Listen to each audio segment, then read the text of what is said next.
Hostnya Ya, siapa ini? Ya, saya record dulu nggih, Ustaz.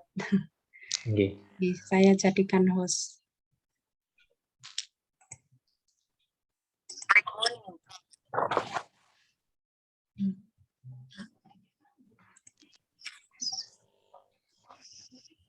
Monggo, Ustaz. Oke. Tadi yang ini ya. Sampai mana ya tadi ya? Bismillah. Sampai yang kedua ya. Ceritanya Abu Hurairah ya. Nanti. Ya. Jadi Abu Hurairah waktu itu bercerita, aku sedang sholat, kemudian muncul laki-laki dan aku merasa kagum terhadap sholatku ya, terhadap sholatku. Kemudian aku ceritakan hal itu kepada Rasulullah Shallallahu Alaihi Wasallam tentang kagumnya sholatku tadi kata Abu Hurairah. Wahai Rasulullah, aku tadi sholat kemudian ada laki-laki terus aku kagum terhadap sholatku. Maka Rasulullah bersabda, dicatatkan bagimu 2 pahala, yaitu pahala sembunyi-sembunyi dan pahala terang-terangan. Masya Allah. Jadi orang kalau riaknya di tengah sholat, kemudian riaknya bisa ditepis, bisa diusir, dia malah dapat 2 pahala. Jadi pahala sembunyi-sembunyi, sholat sembunyi-sembunyi, dan pahala sholat terang-terangan karena dilihat laki-laki tadi. Itu kalau apa? Dia bisa ngusir riaknya. Ngusir riaknya. Ya. Jadi, Masya Allah, aku dilihat mertua. Kemudian dia ngusir pikiran itu. Enggak. Aku sholat ini karena Allah. Nggak peduli ada siapa, ini karena Allah. Nah, itu dia dapat 2 pahala, Masya Allah. Tapi kalau dia nggak bisa ngusir riaknya, maksudnya riaknya sampai selesai sholat, kagumnya itu sampai selesai sholat, maka ada 2 pendapat. Pendapat pertama, sholatnya batal, sholatnya tidak diterima. Ini pendapatnya Syekh Utsaimin rahimahullah, seperti kentut di rakaat ketiga, kata beliau. Orang kalau kentut di rakaat ketiga kan, ya sudah batal. Sama seperti itu. Tapi pendapat yang kedua, ini pendapat Imam Ibnu Rajab Al-Hambali, sholatnya selamat. Sholatnya selamat, nggak batal. Karena niat awalnya yang baik. Ini pendapat yang kedua ya. Wallahu alam ya. Intinya kalau kita muncul riak ketika di tengah sholat, kita harus berusaha ngusir riak itu. Enggak, aku sholat karena Allah. Ada siapapun nggak peduli. Sholat karena Allah. Nah, intinya begitu. Dan yang ketiga, hukum riak dalam sholat yang ketiga, yaitu riaknya muncul ketika sholatnya sudah selesai. Sudah selesai, assalamualaikum. Ternyata aku dilihat ini. Nah, terus dia merasa kagum. Oh, Masya Allah, aku tadi baca ini, rukukku tadi lama. Nah, itu riaknya setelah sholat. Bagaimana? Maka baginya 2 pahala. Kata Rasulullah ini sama. Baginya 2 pahala, pahala sembunyi-sembunyi dan terang. Nah, itu 3 hukum riak dalam sholat. Saya mute dulu ya. Oke. Berikutnya,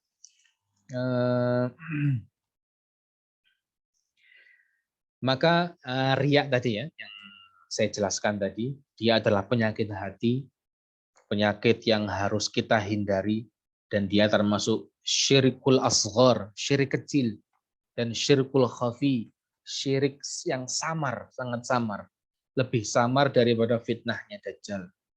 Dan ada satu tips, Ibu-ibu sekalian, ini satu tips agar kita bisa menghindari riya.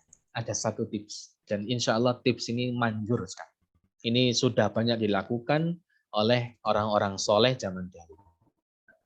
Bagaimana caranya biar kita nggak terkena penyakit riya ini? Caranya adalah tipsnya satu, yaitu lakukanlah amalan yang tidak ada seorang pun yang tahu kecuali Allah. Yang disebut dengan amalan tersembunyi atau amalan rahasia. Amalan apa? Rahasia. Jadi kita selama hidup di dunia itu kalau bisa punya amalan tersembunyi, amalan rahasia yang tidak ada yang tahu. Bahkan bapak ibu kita nggak tahu. Bahkan anak-anak kita nggak tahu. Bahkan suami atau istri kita nggak tahu. Kalau kita mengamalkan amalan itu. Kalau bisa punya amalan seperti itu.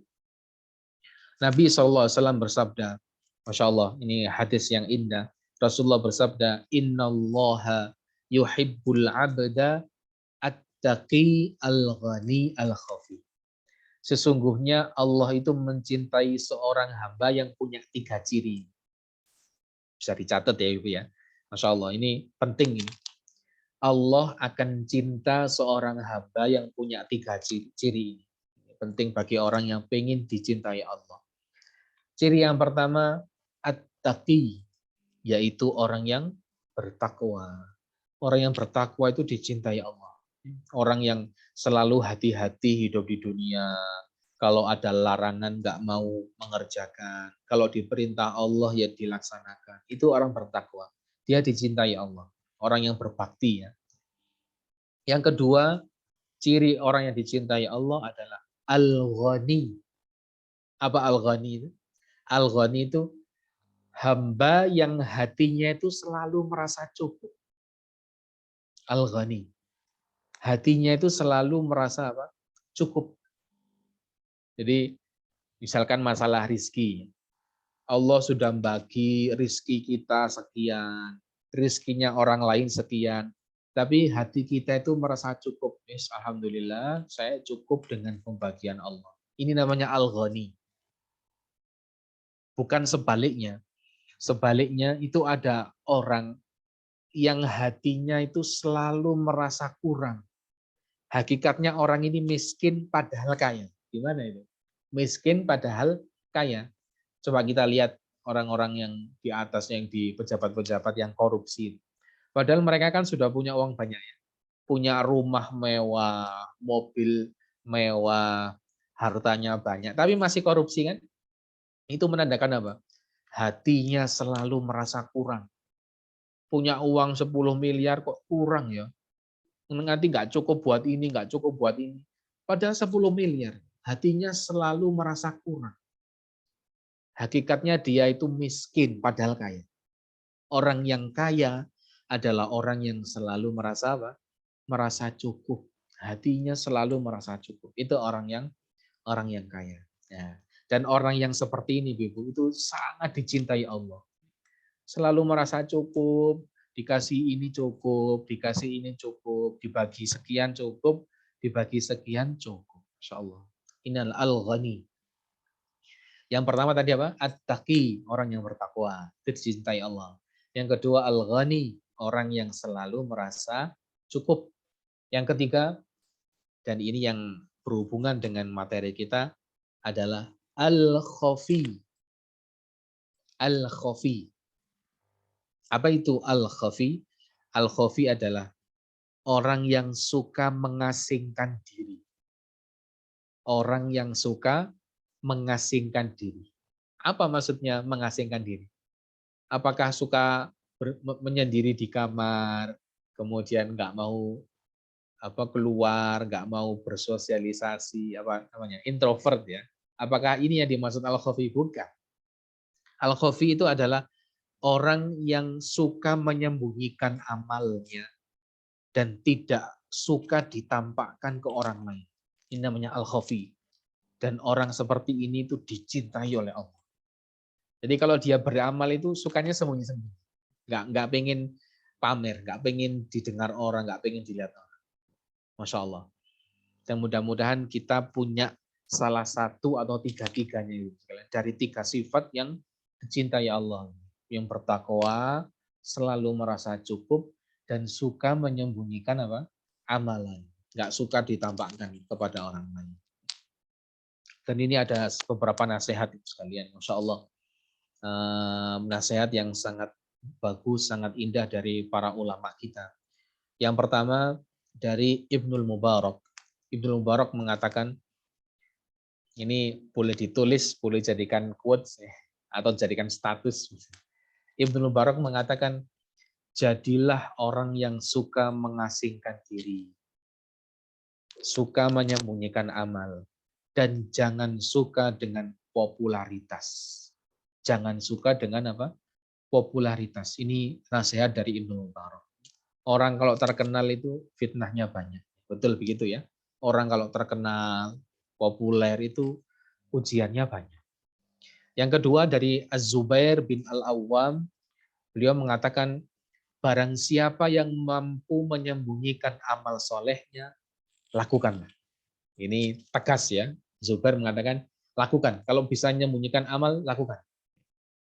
Yang ketiga, ulama berkat apa yang bernama Ibrahim An-Nakhai, terkenal. Ibrahim An-Nakhai, beliau mengatakan, kami tidak suka menampakkan amalan soleh yang harusnya disembunyikan. Masya Allah, ulama zaman dulu itu sukanya beramal sembunyi-sembunyi. Sufyan bin Uyainah mengatakan bahwasanya Abu Hazim pernah berkata, sembunyikanlah amalan kebaikanmu sebagaimana engkau menyembunyikan amal kejelekan. Jadi kata Abu Hazim, kita disuruh apa? Menyembunyikan amal baik seperti menyembunyikan amal buruk. Orang kalau berbuat dosa terus disembunyikan kan wajar ya. Yang nggak wajar kan habis berbuat dosa dipamerkan. Oh, aku kemarin malam habis minum khamar. Wah, itu malah pamer. Nah, itu yang nggak wajar.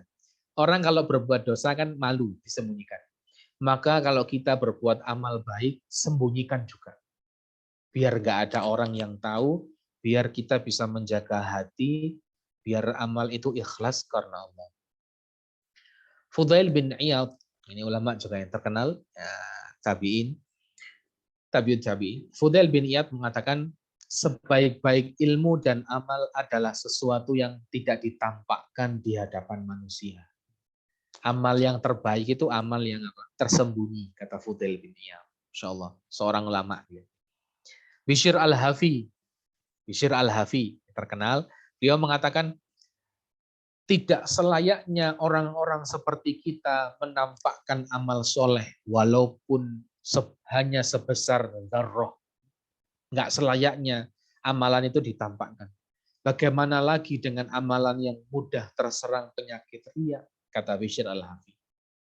Terakhir, kata Imam Asy-Syafi'i, kita semua pasti tahu ya, siapa beliau. Imam Syafi'i rahimahullah mengatakan, sudah sepatutnya bagi seorang alim memiliki amalan rahasia yang tersembunyi. Ini yang saya katakan di awal. Kalau bisa kita hidup di dunia itu punya amalan rahasia yang nggak ada orang yang tahu. Hanya Allah dan dirinya saja yang tahu, kata Imam Syafi'i. Karena segala sesuatu yang ditampakkan di hadapan manusia akan sedikit sekali manfaatnya di akhirat. Amalan yang ditampakkan ke manusia itu manfaatnya cuma sedikit di akhirat, kata beliau Imam Syafi'i. Maka marilah kita punya amalan rahasia, amalan yang tidak banyak orang yang tahu. Maka itu akan menjaga kita dari penyakit apa? Riya. Ini ada satu kisah ya. Sebenarnya dua, tapi saya satu aja. Ada satu kisah, Masya Allah. Ini terjadi di zaman para sahabat. Tapi Rasulullah sudah wafat. Kisah ini terjadi di bawah langit Madinah. Madinah Al-Munawwarah. Setiap hari di bawah gelapnya langit Madinah, selalu ada satu karung gandum di setiap rumah keluarga yang dia keluarga tidak mampu. Jadi tiba-tiba di suatu malam itu di depan pintunya itu mesti ada satu karung gandum. Rupa-rupanya ada seorang misterius yang telah berjalan jauh, bersusah payah membawa beban gandum tadi di punggungnya demi menghidupi keluarga-keluarga miskin di kota Madinah. Dan itu dilakukan setiap malam, insya Allah. Ketika persediaan gandum di suatu rumah habis, pasti besoknya, malamnya, pasti sudah ada lagi gandum. Masya Allah.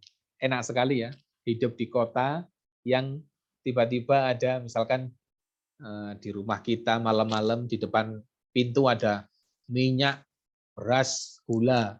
Setiap malam ada itu, Masya Allah. Enak sekali. Dan yang membuat heran adalah penduduk Madinah nggak tahu siapa orang itu. Ada satu orang yang tahu siapakah orang yang setiap malam keliling ngasih gandum. Tapi warga itu sudah dikasih amanah oleh orang dermawan tadi, biar nggak ngasih tahu, agar tidak mengasih tahu siapa dia. Jadi nggak ada yang tahu, siapapun. Sampai suatu ketika ada seorang yang wafat. Dia seorang ulama, dia seorang imam. Ketika wafat, mereka heran pas memandikan jenazahnya. Ada sesuatu yang nggak beres. Apa itu? Ada suatu tanda di punggungnya itu digosok-gosok nggak bisa hilang. Kayak tanda merah memar gitu. Ya Allah, orang ini kasihan, di punggungnya banyak memar-memar. Sepertinya dia sering bekerja keras, ngasih bawa sesuatu di punggungnya. Akhirnya orang yang tahu rahasia, ada warga yang tahu rahasia tadi, tiba-tiba berkata, itu adalah bekas karung-karung gandum yang biasa dia antarkan setiap malam kepada keluarga miskin di kota Madinah ini. Siapakah imam dan ulama itu? Dia adalah Ali Zainal Abidin. Ali Zainal Abidin. Siapakah Ali Zainal Abidin? Ali Zainal Abidin adalah anak dari Husain. Siapakah Husain? Cucunya Rasulullah SAW. Husain bin Ali bin Abi Thalib. Jadi Ali bin Husain bin Ali bin Abi Thalib, dia adalah cicitnya Rasulullah.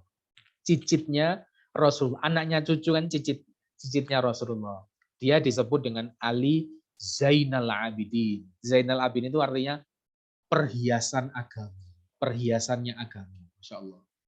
Dialah orang yang setiap malam rela bawa gandum sampai punggungnya memar kepada keluarga miskin di Madinah. Padahal nggak ada orang yang tahu. Setelah Ali meninggal, Ali Zainal Abidin ini meninggal, cicitnya Rasulullah ini, maka setiap malam nggak ada lagi gandum. Kasihan orang Madinah, kehilangan sosok penting. Maka kalau orang-orang di Madinah semuanya menangis sedih bukan karena nggak dapat gandum lagi, bukan, karena telah kehilangan sosok ulama, sosok pemimpin yang sangat sayang kepada rakyatnya, yaitu Ali Zainal Abidin, cicitnya Rasulullah SAW. Itulah satu kisah amalan tersembunyi. Mudah-mudahan kita bisa meniru beliau, Ali Zainal Abidin. Beliau punya amalan tersembunyi yang nggak ada orang yang tahu. Dan ini termasuk orang yang dicintai Allah. Al-Khafi, orang yang dicintai Allah Subhanahu wa Ta'ala. Ali Zainal Abidin melakukan hal itu kenapa? Karena beliau ingin mempraktekkan satu hadis dari Rasulullah. Apa itu? Hadisnya Rasulullah bersabda, sedekah secara sembunyi-sembunyi dapat memadamkan murka Allah Subhanahu wa Ta'ala. Hadis riwayat Baihaqi. Jadi sedekah sembunyi-sembunyi itu bisa memadamkan apa? Murka Allah. Biar Allah nggak marah itu kita sedekah sembunyi-sembunyi, nggak ada yang tahu. Tiba-tiba sedekah, itu Allah jadi cinta, nggak jadi marah. Itu salah satu kisah Ali Zainal Abidin ya. Saya ceritakan satu lagi ya, yaitu sahabat yang bernama Tamim Ad-Dari. Sahabat yang bernama Tamim Ad-Dari. Siapakah Tamim Ad-Dari? Tamim Ad-Dari adalah satu-satunya manusia yang pernah melihat Dajjal secara langsung. Satu-satunya manusia yang pernah melihat Dajjal secara langsung. Masya Allah.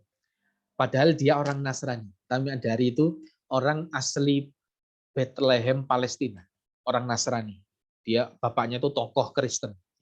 Waktu itu intinya dia melaut ya, melakukan perjalanan laut, terus nggak bisa menemukan arah, terombang-ambing 1 bulan di laut. Terus ketemu Dajjal itu akhirnya, ceritanya panjang. Akhirnya dia ketemu Dajjal, sosok manusia raksasa yang nanti akan keluar menjelang hari kiamat. Kemudian dia masuk Islam kan, gara-gara Dajjal itu. Ketemu Rasulullah, cerita Rasulullah, aku ketemu Dajjal gitu. Kemudian Rasulullah, loh sama, saya juga barusan cerita Dajjal ke orang-orang. Ceritanya gimana? Tamim Ad-Dari cerita, Rasulullah bilang, benar ini ceritanya ini. Akhirnya diceritakan lagi oleh Rasulullah. Tamim Ad-Dari akhirnya masuk Islam. Tamim Ad-Dari setelah masuk Islam, menjadi muslim yang sangat taat. Beliau menghatamkan Al-Quran seminggu sekali. Masya Allah. Menghatamkan Al-Quran berapa? Seminggu sekali. Jadi 30 juz itu 7 hari. Dan menjadi pengumpul mushaf di masa Rasulullah. Suatu hari Tamim Ad-Dari itu pernah ditanya tentang sholat malam. Tentang sholat malam. Nah, ini berkaitan dengan materi kita. Wahai Tamim Ad-Dari, gimana sih sholat malammu? Aku ingin tahu. Kata Tamim Ad-Dari begini. 1 rakaat sholat di tengah kegelapan malam dan tidak ada yang tahu, lebih aku sukai daripada aku sholat semalam suntuk dari isya sampai subuh sholat terus, kemudian cerita ke manusia. Jadi sholat berapa? 1 rakaat nggak ada yang tahu, itu lebih beliau sukai daripada sholat semalam suntuk terus cerita-cerita ke manusia. Masya Allah. Begitu inginnya beliau itu menghadirkan rasa ikhlas, nggak pengen riak. Tamim Ad-Dari. Padahal Tamim Ad-Dari itu kalau sholat gimana? Coba kita lihat. Sholatnya Tamim Ad-Dari.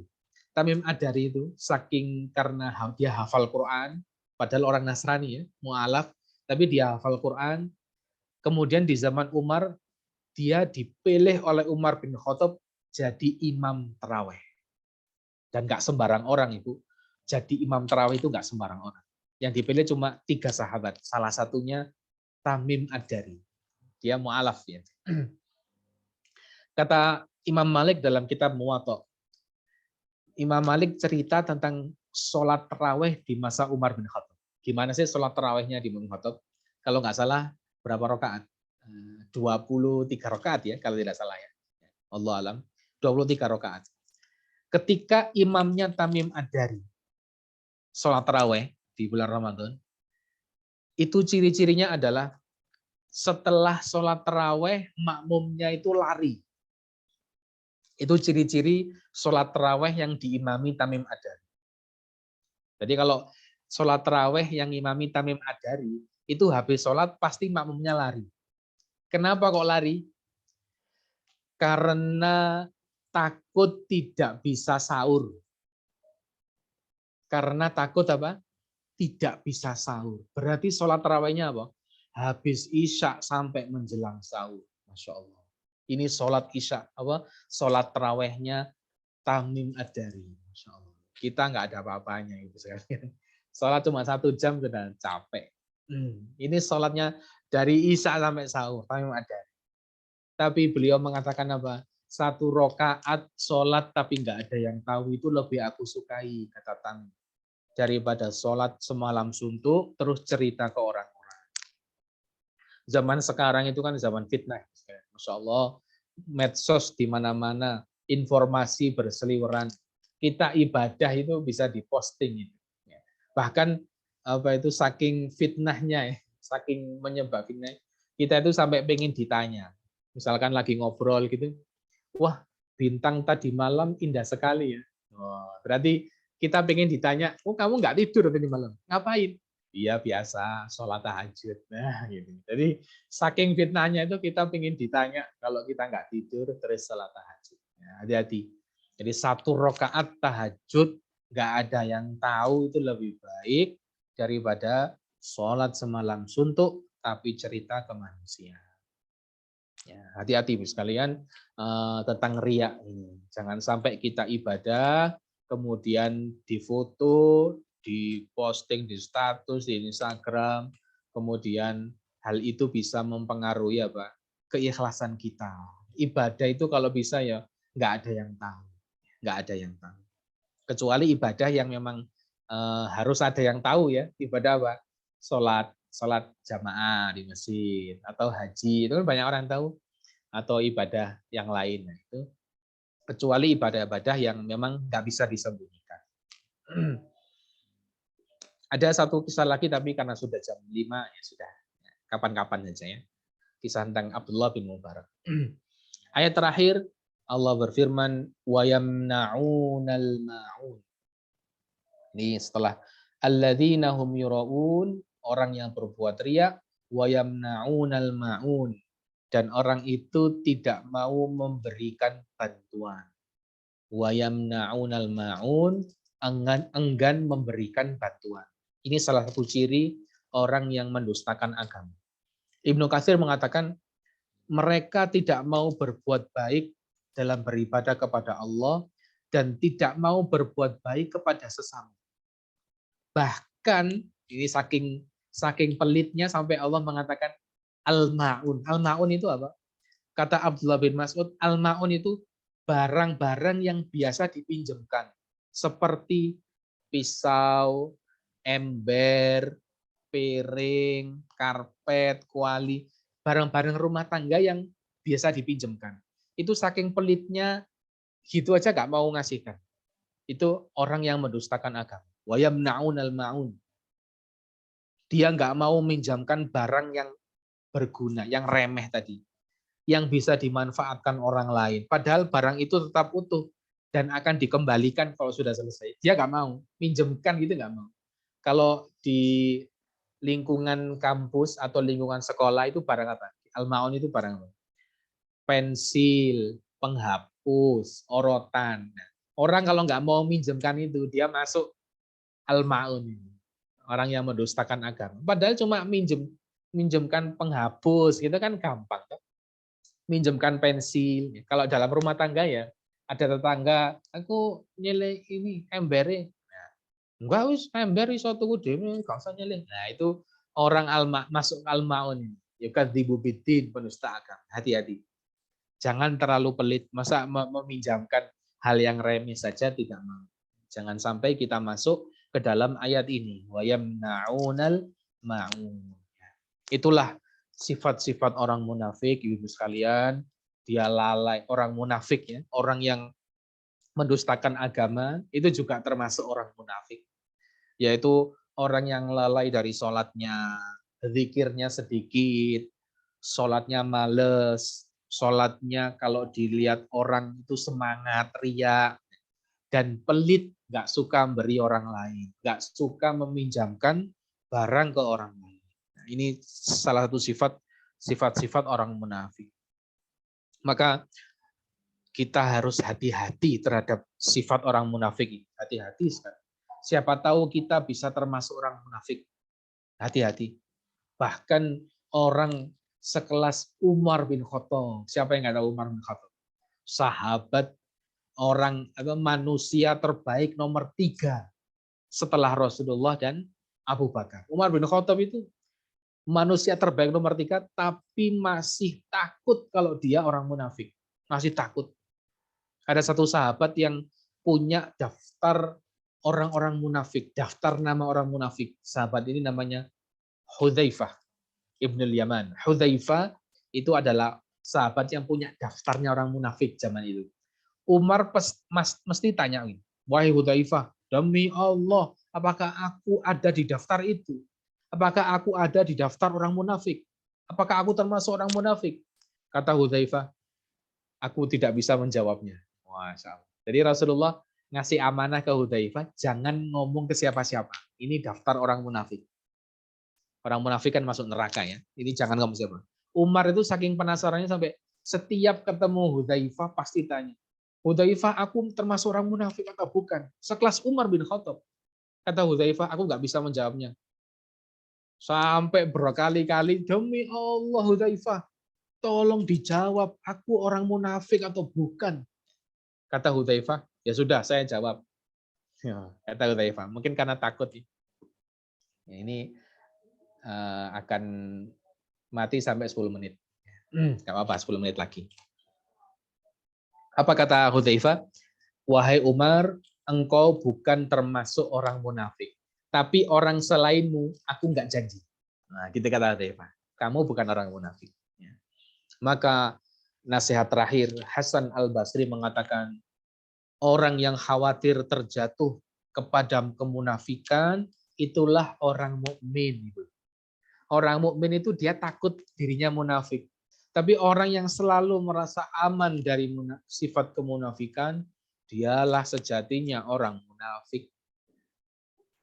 Maka jadilah kita orang mukmin yang selalu khawatir kita orang munafik. Apakah kita itu lalai dari sholat?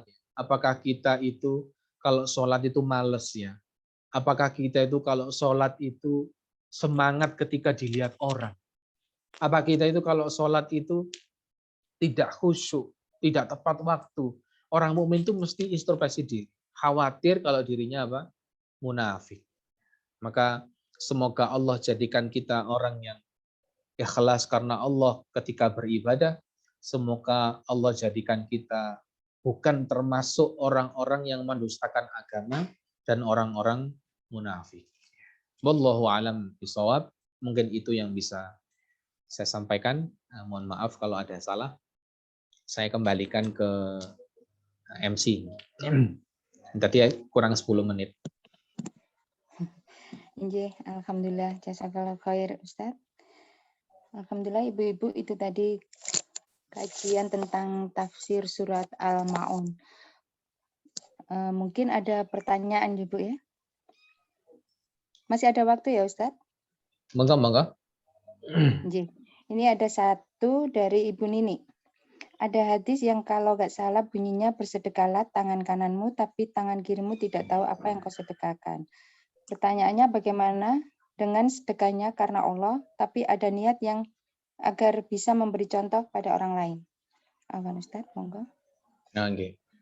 Ada hadis yang kalau nggak salah bunyinya, bersedekahlah tangan kananmu tapi tangan kiri tidak tahu apa yang kau sedekahkan. Betul? Jadi ini adalah hadis 7 golongan itu ya, yang akan dinaungi oleh arsy Allah, di mana nanti tidak ada naungan kecuali arsy. Salah satunya adalah orang yang bersedekah sembunyi-sembunyi. Orang yang bersedekah tangan kanan, tangan kirinya tidak tahu, artinya sembunyi-sembunyi. Tapi bagaimana dengan orang yang sedekah agar dengan niat ya, dengan niat agar bisa memberi contoh orang lain. Kira-kira niat ini bagus apa enggak? Bagus. Niat memberi contoh orang lain kan bagus ya. Ini namanya seperti begini. Kita punya anak misalkan, punya anak. Terus kita sedekah biar anak kita lihat, oh, Bapak sedekah, aku juga ikut sedekah. Kan bagus ya, contohkan ke orang lain. Maka niat seperti ini adalah niat yang bagus, niat yang mulia, dan insya Allah mendapatkan pahala di sisi Allah. Karena ada sebuah hadis, siapa yang melestarikan sunnah yang baik, maka dia akan mendapatkan pahala orang yang mengikutinya, ya kan? Jadi kalau dia pelopor kebaikan, pelopor sedekah, terus orang-orang yang lain mengikuti, dia dapat pahala paling banyak karena dia pelopor. Dan ini adalah kebaikan. Tapi ketika mencontohkan kepada orang lain, ini harus disertai dengan kehati-hatian. Kalau misalkan bapak ke anak, itu insya Allah insya Allah lebih hati-hatilah. Masa bapak mau ibadah karena dilihat anak kan enggak? Maksudnya kan karena ingin anaknya mencontoh bapaknya. Tapi kalau orang lain, orang yang kita segani misalkan, orang kita segani, orang yang kita itu kagum kepadanya, kemudian kita beramal agar orang lain orang itu nyontoh kita, maka kita harus hati-hati. Niatnya harus benar-benar ikhlas karena Allah, hati-hati. Dan yang tahu itu cuma Allah. Yang tahu cuma Allah. Niat seperti ini bagus, tapi harus hati-hati ketika di hadapan orang yang kita kagumi, orang yang kita segani. Misalkan kita sedekah di depannya siapa ya? Yang kita kagumi misalkan. Itu harus hati-hati. Niatnya harus ikhlas karena Allah, niatnya harus murni karena Allah, bukan karena ingin dipuji, enggak. Bukan karena ingin dilihat, tapi ingin agar orang lain juga melakukan sama seperti kita.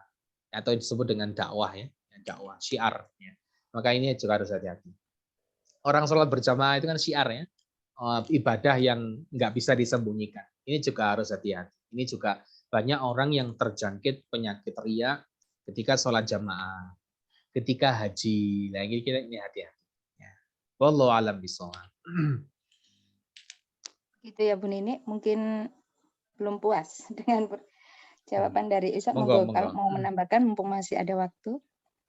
Ini kurang 4 menit. Oh, gitu ya. Baiklah Ibu-ibu, kalau gitu usai sudah ya Ustadz. Mungkin bisa Nggih, dilanjut nggih, kalau monggo. ada pertanyaan bisa di-skip untuk Nggih. dilanjutkan di minggu depan begitu ya Ustadz ya. Nggih, insyaallah. Alhamdulillah. Baiklah Ibu-ibu, alhamdulillah sudah usai kita kajian kita pada sore hari ini. Semoga kita bisa mengambil ibrohnya dan dapat mengamalkan di kehidupan kita sehari-hari. Dan semoga juga kita bisa menjadi pribadi yang dicintai Allah SWT. Dan juga semoga kita dan anak turunan kita senantiasa selalu diberikan kekuatan iman, Islam, dan ihsan. Dan yang terpenting kita juga semoga dijauhkan dari penyakit riya. Karena penyakit riya ini ternyata Masya Allah melebihi dari sifat dajjal. Seperti itu. Baiklah, alhamdulillah. Sebelum kita akhiri, mungkin Ustadz Hanif bisa memberikan doanya sebelum kita tutup. Monggo Ustadz. Bismillahirrahmanirrahim. Kita tutup dengan doa Ibu sekalian. Mudah-mudahan Allah mengabulkan doa-doa kita. Bismillahirrahmanirrahim. Allahumma salli ala Muhammad wa ala ali Muhammad wa sallim tasliman katsira walhamdulillahi rabbil alamin. Rabbana zalamna anfusana wa illam taghfir lana wa tarhamna lanakunanna minal khasirin. La ilaha illa anta subhanaka inna kunna minadh dhalimin. Allahumma ja'alna muqimina shalah wa min dzurriyyatina Rabbana wa taqabbal du'a. Ya Allah, jadikanlah kami orang-orang yang selalu mendirikan salat dan jadikanlah anak keturunan kami juga. Ya Allah, wahai Tuhan kami yang maha mengabulkan doa. Allahumma inna nas'alukal ikhlas wa na'udzubika minar riya. Ya Allah, aku mohon kepadamu rasa ikhlas ketika beribadah dan aku berlindung kepadamu dari riya. Allahumma inna na'udzubika min ilmin la yanfa' wa min qalbin la yakhsha wa min nafsin la tashba wa min da'watin la yustajabu laha. Ya Allah, aku berlindung kepadamu dari ilmu yang tidak bermanfaat, dari hati yang tidak khusyuk, dari jiwa yang tidak pernah puas, dan dari doa yang tidak dikabulkan. Ya muqallibal qulub, tsabbit qulubana ala dinik. Wahai Allah yang membolak-balikan hati kami, tetapkanlah hati kami di jalan agamamu. Rabbana atina fid dunya hasanah wa fil akhirati hasanah wa qina adzabannar walhamdulillahi rabbil alamin. Amin. Jazakallah khair Ustadz. Terima kasih kepada ibu-ibu semua yang telah hadir pada sore hari ini. Semoga kita telah apa yang telah kita dapatkan ilmu pada sore hari ini semoga menjadi berkah buat kita semua. Dan juga kami berdoa juga untuk keluarga saudara kita yang sedang menjalankan ibadah haji. Semoga hajinya mabrur dan dilancarkan semua ibadahnya kembali ke tanah air dengan selamat dan sehat kembali. Amin. Dan untuk ibu-ibu semua yang sedang menjalankan ibadah puasa, kami ucapkan selamat menjalankan ibadah puasa. Semoga ibadah puasanya dicatat oleh Allah dan dibalas dengan pahala yang berlimpah. Amin. Saya selaku pembawa acara mulai awal hingga akhir, apabila ada khilaf kata atau tutur kata yang kurang berkenan di hati ibu-ibu